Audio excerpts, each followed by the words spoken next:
4 बजे जब जागे के बेर आता तो तबियत खराब होके लगता है। 4 बजे से लेकर के 8-9 बजे तक काम रहेला घर में तो उतना बेर तो तबियत खराब रहता है। जो सब 10 बजे खाए के बेर तो फिर तो तबियत निमन हो जाता है पूरा एकदम मनोगर 2-3 बजे तक लेते रहता रे मनोगर। फिर जब बर्तन ऊपर बेर के मैच के खाना दाना के तैयारी हो गए तो तबियत खराब हो जाता है। दवाई खाए के रहो तो अपना रोल में आइडिया असली कि हम तेरे रोल में लिया दी बोल ते अपना रोल में आइडिया के तेरे हम लिया दी ऐसे ना धर है ते वो देखो खाए के बेरी नु आगे रहताड़ी खाए के बेरी आगे हो जाताड़ी आ जब काम धंधा करे के रहता नु तो इकरा बिसमाच पड़ जाता टे हमरा से कुछ ना हवाई दीदी कुछ ना हवाई नतिया के बेटा सोइठा हो जाके नइखे ऐसन हो गल बा कि आज नइखे लग पावत आवाज आज खाए तो अरे तम टाइम में बानी कि तू कब खाना खालू और कब का करेलू सब कोई कहता नु कि का पेट में रोग भइल बाटे कुछ नहीं के भइल से सब आदमी जा रहा का भइल बाटे का नहीं के भइल हां बन गइल का एको ने तबीयत ठीक हो गइल पेट दुखात रहे दीदी जी पेट दुखात रहे ई तो कौन कुछ खा के दवाई खाए के बाटे बन गइल बाटे अभी बना तो ई कौन तो आरा हो गइल बा ओ कौन ने कला के जब हम कहत नहीं कला के कौन ने खाना बनाए के बा तो तार पेट दुखाए लागत हटे आ जब जैसे ही बन जाता ना तो वैसे ही दीदी जी बन गइल बाटे तनी दे दुखा खा ली दीदी जी दवाई ना खाई बताई रोगवा कह के आवेला कि अभी दुखाइम चाहे कल दुखाई देखा कौन है कोई के नु रोग कह के ना आवेला कि हमको अब रोग आवत नहीं पुर्जी बना के ना देवेला परनु जाय दी अभी हम शाम के खाना बना देम ना त काल बना देम ठीके हो जाइम तो ठीक है 4 दिन से करते नु बनी 4 दिन से हमके करते बन जा औरी दूध ना देख लेता एकरा में कौन बात बाटे तो नहीं के ना ठीक होगत का जाने कैसन हिया के दवाई लियाओ त न के हम पेट में नहीं के ठीक होगत ना तो करती ना लौड़िए बन के बाड़ो ने अभी लौड़िए बन के रही दीदी जीवन पूरा मत मानी आगे तो हमारे करे के बाटे अभी 4 दिन खियाओ त और 2 दिन खिया के देख ली का जाने ठीक हो जाओ भात बन गइल बा कैसे खियावत रही अब खियावते बने भात बन गइल बा मतलब इतना कोने तरने के लगत के भी भात बैठैले बनी कब भइल बा कि नहीं के भइल तो सब्जी खाली का कौन चीज की सब्जी है पनीर की सब्जी हो ए दीदी जी हमें कटोरा में ले जातन ठीक बा और 2 रोटी रखले बानी बासी उहे वाला खा लेम आ तार पेट दुखा दे त बासी रोटी काहे के रख देलू खाए खाती तो रखनी दवाई ना खाई कब असर करी कब ठीक हो हम टाइम से दवाई खाइल जरूरी बाटे ना तनी हमें ये आदमी सोचलन कि केतना कनी आए आदमी के सुख और शांति मिली तब को जिंदगी भर नहीं के मिल सकत हाथ करिए रही ठेठावते रहिए अपने हाथे खात रहिए पियत रहिए ई के करता हो तनी सब्जी ले तनी देखो आ रे छोड़ा भी ए दीदी जी जान तनी तनी टेस्ट करके बताओ तनी ठीक बाटे आ नमक उमक कुल चीज बता देम ना तो वहां के खिसियाई ना तनी मन नमक उस बीच हो जाला तो आओ तनी देख के बनाई आयो तनी भात लेवे हाँ हो हमर सबत हम त बनावते बनी तू आराम से खा बैठ के खाइल कर राड़ो नमक जरा मिल के मुंह में से गारिया निकलत हो हां पहला हूँ आदमी देवर का शादी ना भरन सुतरन की जाय हो दादा अभी देवर का शादी रही के बोलतन मी ठेठावन गोड़ हाथ अजे देवर का शादी होल त नहीं नवे चिल दुना आइयो गइल तब तो करे के चाहिए आदमी कर आदमी के तन के सुख शांति मिलत ना त दिन भर रोगिया ने घर लगता पड़ा रहताड़ी हमनी के लइका हो के करा है नु त हमनी करत रह धरत रह जाई ना कि पेट के बहाना सुदत रह जाए तान के हां त आलसी होइए गइल बडू त का होई अब एगो कहनी बियाह त जाए त पतो ही आ जाई तब छोटको लड़का के बियाह शादी हो जाए आदमी सुख सलसत ले रहे का सुख सलसत रहे का जने चढ़ाही के बेरी कुछ कह देलिसन ध देलिसन त का इतना दवाई ले बीरो ले होता ओकर तबियते निमन नहीं के होत हमार त टेंशन हो जाता हुए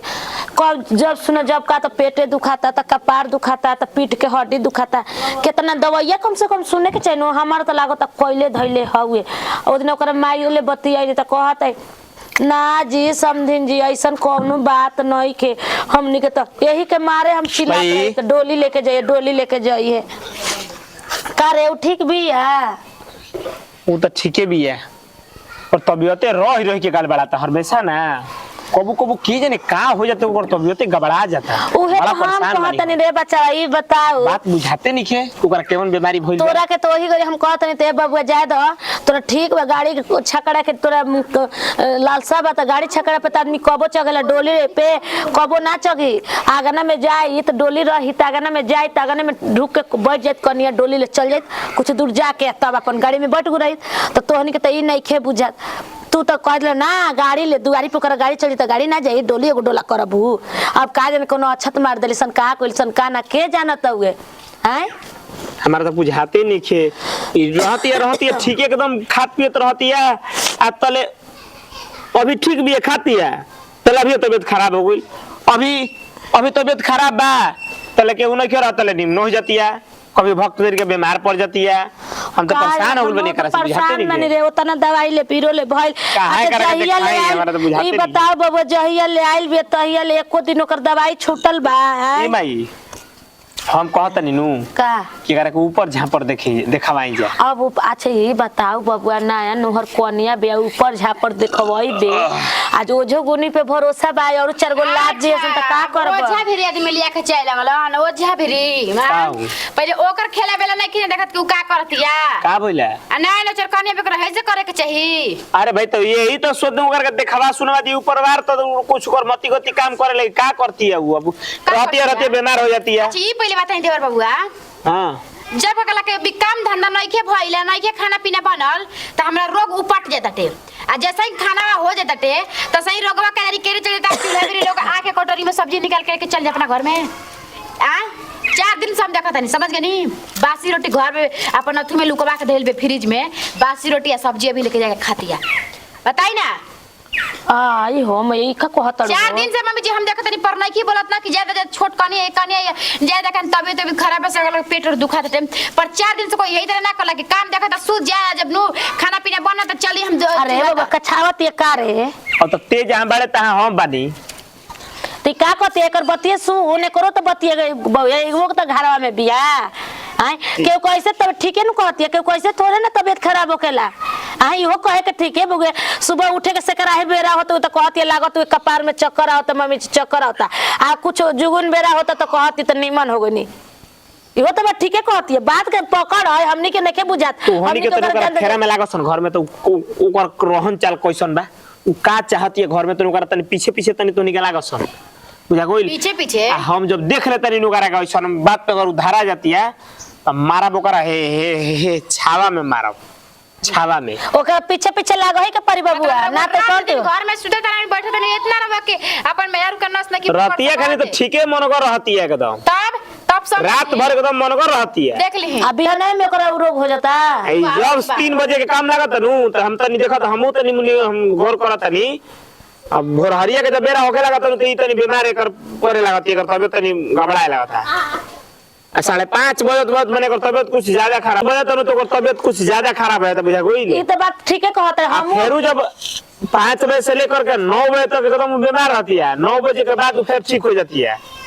तब बूझ ही रहुआ कि काहे उनका तबियत ठीक हो जाता है कने चुपचाप रह हाला नहीं करके हाला गुला करके जनाव मत ओकरा खाली गौर कर जाओ कब बजे को तबियत खराब होता कब बजे से कब बजे को नहीं होता ओकर बीमारी जाता रे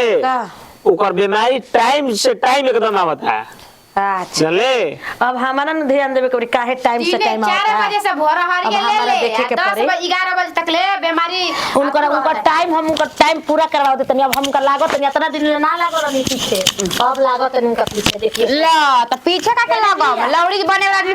का है जी मुंह चोरा का है ओकरा सुने ने मेरे में ओकरा फेरा में तू लागो केकर फेरा में वो हमारा का बोल के बाहर चल जाता है बुरबक तू हइले हो तू भौजाई हो तहारा से केनो बात हम खोल के कह देम बता देम ओकरा तू फेरा में रह कैसे ओकर तबियत खराब ओकर शेड्यूल अरे कितना धान बा हमरो बूढ़ी के मुंह बुझाला नु कि कमवा सिरात नहीं के जब ना का त काहे ना कहली लिया के बलुइया में फेंक देली धानवा एमे 2 अजूरी ले धान बा देखत आई रे दयु है धान ना मोट मोट बा हो हां ए बुचियो लिया त सुपरे बना दी लिया हाय बतावा होय बूढ़ पुरनिया के काम हटे हां जे देखिए ना कहीं अपना बुढ़िया के छरंग लगावा तारी का हो गल जी का हाल चल भैया दीदी का ये कन्या बड़ा ढेर दिन पर लौकता हो का है कन्या इतना सेवा टॉल कर देती नहीं खे देत काहे निया आई हे दीदी कहनी रहुआ कन्या त आइल बे ये दीदी जी पर कहनो काम के कन्या नहीं खे आइल ई का कहतर वो कौन काम के लेके आइल का कहिए दीदी आज ले तो होतना दिन हो गनु हमर तो कोई हे से पैरवा ना छुले होई सोच लेनी नहीं कहे के ई सब बात ना अपन घर के लोग बात छुपा के रखेला पर नु बाते पे बात आज नु तो कहे के पड़ला सोच ली दीदी जी एक दिन बाप रे बाप काहे हो नीमन नहीं खे का कनिया में का हो गइल हो जीव निक नहीं खे ये दीदी जी ए कनिया का करबू जानता रू मौसमवा चेंज होकर से आओ खाए पानी नहीं खे करत कनिया में हे दीदी जी देखी रवा के बताओ तनी 4 दिन से कहते कहता हमर पेट दुखता चली मानता नहीं कि पेट दुखता टेम तो हम कहत नहीं जब पेटवा तोर जब खाना पीना देखो तारी कैसा अभी खाना पीना लोग नहीं खे बनाइले तो तोर पेट दुखाए लगता आ जैसे ही तोर खाना बन जाता वैसे ही तोर पेटवा गायब हो जाता दुखाइले आई रे ना पता ना चूल्हा बिरिया के नहीं करत के हम कन्या बहुरिया बानी चूल्हा बिरिया के या कटोरी में सब्जी निकाल के आ ले जाके गोड़ पसार के पलंग पर खाती है वो बतिया आ बासी रोटी फ्रिज में लुकवा के रखती है कि हम अधिया के तदिया खाई आई रे मैया साफ एकदम टूटे घर के लिया देले बाबूजा का हो ये दीदी जी देखी कोई नूर और हम शरीरिया में घुसल बनी के एक दिन रहुआ हमरा के आज मिलल बनी तक एक दिन हमरा के रहुआ का करम का ना यो बतिया ठीके कहता हुए कनिया तो ओकर शरीरिया हमनी के बुजर को ढुकल बनी जाके हमनी के का करते या का नहीं कर सकते ये कनिया का करबू आज के गोतिया नैया के बोलता नु त टोलो पर सुन चाहे बुढ़ियो सुनतिया त कहतिया नु के गोतिया के बास नहीं खेलेवे बास नहीं खेलेवे जाता ई नु बात हो जाता हमर बुढ़िया भाई ना बुढ़िया एकदम सामने देखत रही कि हां उ का होता टे का नहीं खेओ तो खुद कहत रही कि जति डरतनी आहो बड़ी हाला भइल के सुधीर बोय आइल बिया कबूतर लेखा बिया आता ना सुंदर बिया की का कहे खातिन के एक पीस बिया सामानो ढेर मिलल बा ए दीदी देखी नु कोई मुहरे के पूजा ना करी र गुणवा के रही नु तबे कोई गुणवा के पूजा करी बटले बा मुंहमा सुघराइती में कोई ना देख के तो आदमी सामरे रहिन करी रहिन जितना साफ सुथरा काम रहिन वो काम करम तो कहन कि ना फलाना बनी के भल के सावर बे कह सकल ना दे बटले बा गोबा के चेत में तो कोई का कही ए दीदी कने चल ना घर देखी ना कैसा लूर के बिया का करत है चली ना ए कनी का देखत हमर बुढ़िया धइले भाई धान कहतई धान नहीं खेतनी पछोरे चल कहते बा तो चल हां चली ना सतवा देख हम तब बुढ़ी के बुझाई के हां टोला परे से देखी आवत टे कैसे का होता टे चल चल बड़ी नाम सुन ले रानी तू ऐसे कहता चल देखिए ले तनी कोई कहता ये मान नतिया के बार-बार आई गिर जाता हो भर पेट खा लेनी अनगे अब के जानता कि हमरा के रोग भइल बा कि दुख भइल बटे हम तो खाली एगो वर्ड बोलता ही बानी एगो शब्द कहता ही बानी कि हम बीमार बानी पेट दुखाता है दीदी जी लेकिन कोई कुछ नहीं के बोलत हमरा के आतना राज करे के ना मिले थोई हमारा लेकिन कुछ कहो हो सब कोई विश्वास करे त ऐसा हम एक्टिंग करतनी शुरू से बचपने से हम ऐसा झूठीन रहनी अपन टोला में के सब कोई के नचा देत रहनी तो यहाँ लगता अपन घर ही के बढ़न जा चिलरी अरे माई अरे बाप रे का हो गलो माता जी आय बहुत तेज तेज से पेट दुखाता ओ माथो पकड़ ले बा हमार ताके के मन नहीं के करत साफ ना चल अब अपन रूल में आ जा अपन रूल में आ जा ई का कहत जी अपना रूल में आ जा बहुत अरे मस्त तू खाता जी, अरे बेटा गोइल वो तो गोइल सब के जान दवाई लेके आई दवाई खत्म हो गइल बा अब सब के जान गोइल कि पेट दुखाता घबरा नत ठीक नु अब अपना असली रूल में आवे अब तोर सब के भांडा तोर फूल जान गुल बाटे बुझा गोइल तोर फूल खुल गुल बा घर में ई का कहत त जी भोकाल बनाओ ते हमरो को कब ते पगला देता रे तो अरे पेट दुखा तो कहीं ना हम लगा के लाठी होई में पूरा एकदम मुंह में मारा जानू कि कुल तार पेट के दर्दे भाग जाई बुझाइले मैंने दिखाए वाला चीज इतना दिखा दल रहती तू रोग दुख दिखावल ना जाला भाई बड़ तू हनुमान जी के बहिन की ना तू चीर के दिखावा तड़ू तोर भौकाला बहुत दिन ना चली सब के घर भर में जान गुल बा तनी ते अपन आदत में ते सुधार लाओ चले मैंने हम नाटक कर दनी ते सुधार लाओ अब रोल में अपना जो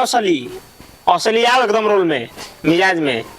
आओ एकदम मिजाज में रोल मत अब हमनी के जानत है तो ना खड़ा भगवान कोई कौन खाए के भी तो दर्द भाग जाता रोक जाई हेल झराई बुझाइल खिलवाड़ी के बात बेटी बताओ। हमनी के घर में तार के रखल बा हमनी के कहत जे भूत धइले बा प्रेत धइले बा कौन एकरा रोग सुने नहीं के रहे भाई हैं 4 बजे जब जागे के बेर आता तो तबीयत खराब होके लगता है आ 4 बजे से लेकर 8-9 बजे तक काम रहेला घर में तो उतना बेर तो तबीयत खराब रहता है आ जो सब 10 बजे खाए के बेर तो फिर तो तबीयत निमन हो जाता है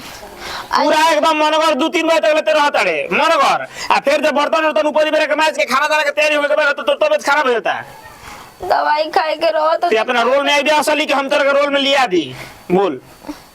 ते अपना रोल में आइडिया के तेरे हम लिया दी ऐसे ना धर है एकरा के तो एक फाइट मारब के चल जीबू मदनपुर तुरंत एक फाइट में चल जेबू तन ठीक होता तनी आराम बुझाता हमारा बुझा लगला रामनू हाँ हां बाज जेनु तो सोरा ना हो जाई हंसाई त बजबे करे ना कब बोल कैसे बाजी की ना घर में पत्तो सोरा ना हो जाई मिजाज में दम नगर नाटी नहीं बाड़ू लाज शर्म नहीं के लागो तो तार माई ये सिखाइल बड़ी हो तो जइया तो कछा कही हो हां अजी मम्मी जी कौन जी कहीं नहीं फिर अभी बोलत ये बदमाश कहीं क्या बोलबू तो मारिए तो दे ना चोरे भाई बगल के भौजी आवतड़ी कुछ बोलिए ना तछे छोड़ू ये हटा दी कुछ बोलिए ना तुम अपन रोल में पेट दर्द के बहाने कर हां भाई सुनिए करे के देखे नहीं हो अरे तबीयत खराब है भौजी खराब हो देखो तो रे भैया भूगाओ ने के टंग जा का भाई भाई इनका के ए भौजी हम कहत नहीं कि केहू बा डॉक्टर कोनो बॉडी में अब कहत आई बोल जा, बोल जा। भौजी जाके तार कहत आई नु कि मैं जाल फैले बिया काम नहीं के करता खाए के थोड़े खाए ना ना ऐसा करो बात का नहीं सुधीर बो ऐसा बात ना नहीं जी दीदी गोड़ो तब पेटावा बुझाता कि ढेला बाटे पेटावा में ढेला बटुए अहे दादा ई कौन बीमारी बा ये भगवान जी तनी तबीयत खराब है भौजी का करबू हमनी को तो परेशान लग जाए करे ले नहीं लागल त आई जो खाना नहीं अंगना हम में तो तो सुननी है कठुआ बनल बानी हम कठुआ बनल बानी सुननी आई कुछ कहतन बेटा बात चुप रह माई बगल के भौजी आवता चुप रह हमरा सुनात नहीं के अंगना में बानी छही तरी एकरा निहन छही तर हमनी के नारा नहीं जे बच्ची है बस याद करता ये तो भूले का काइन का ऊपरवार देखवा करे भौजी ऊपर झापर ऐसे ऐसे करता है अखिया ऊपर झापर करके देखवा दे पड़ी क्यों बा झारेला हां एगो बड़ा ना हमार जीजा बड़ा बढ़िया के मोतिया बीन हाँ, पड़ल किसी में हमर मुंह में वो इतना फुर फुर गाड़ी होता मन का तो ढक के झोटा हो गया देखी हम तो ये काम नु देखी अगर इनका कुछ सुने ना कनी चुप रह चुप रहो रे देखी हमारे एगो जीजा आरन ए जे बरम बाबा भिरी रहेलन हाँ। जनी चाची जी आ ओ जइनु गइला के बाद अगर जेकरा भूत धइले रही हाँ। तो पहले से देख के बता दे नहीं खन धइले आ भूत अगर धइले रही हाँ। तो मुंगरा हतना मोट लेके भद भद बाले भूत पर मन ही छोड़ के भाग जाला हां कोई जो तो लेकर के लिया के जा आ भौजी कोई जो लिया के जाए ए भौजी दू तीन ए भौजी कहनी है कि जब सर्दी उर्दी झारेला सो माय चीज बाबू जी माय चीज हाँ। जौन चीज काम तो दीदी सर्दी उर्दी सब खा दियो सो गरम बाबा देने भूत झारे लगा धइले होई ना तो दू चार कोची कोई ठीक हो जाएगा हां कोई जो लिया के चल मैं बाबू चल वो जो लिया ए चुप रह ना पेट का कहता है चुप रह वो जो लिया के करके चला जाओ वो जो झरवा ये चाची जी काल कोनी सियान लगी के उ मुंगरी मारत रहनी पीठी पर पीठी पे मारला सो ने जेने लग जा ओनिए मार दिया सा हां हां ना जी बे चुप रह हम ठीक हो गए बनी चुप रह ना तोरा का लिया चला हम ठीक हो गए अरे हम कैसे कहें कि हम ठीक हो गए बनी मत ए भौजी। काने तारा धइले तो ठीक हो जाइबू हां 2-3 लाख ठीक का हो। पैबू ठीक हो जाइबू ना हमें तरह ठीक हो गए बनी ए भौजी लिया जगह करेगा तू मेरा नाम बता ना। अपना जोरे करेगा अरे हम ठीक हो गए बनी कैसे दिखाई नाच के दिखाई हम ना ना ठीक बा आय भैया, बस आय भैया। 4 फीट भी है ना ना ना निमन नहीं खेला तू देखो नाचे लगल अभी के नहीं करे एकरा पे ऊपर मार बा ना अरे हम ठीक बनी लिया बे चुप रह चाची के फोनवा कर दी हां अरे ना जी दीदी जी बे चुप रह चुप रह एकरा के लिया चले पड़ी तो दियन घासाऊ के ओ कनी आवा गर्दन उर्दन में पूरा एकदम घास से के अरे ना ए चुप रह ए भौजी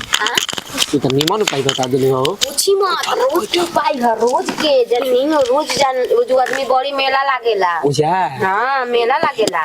एथी लाठी से भरवा खाती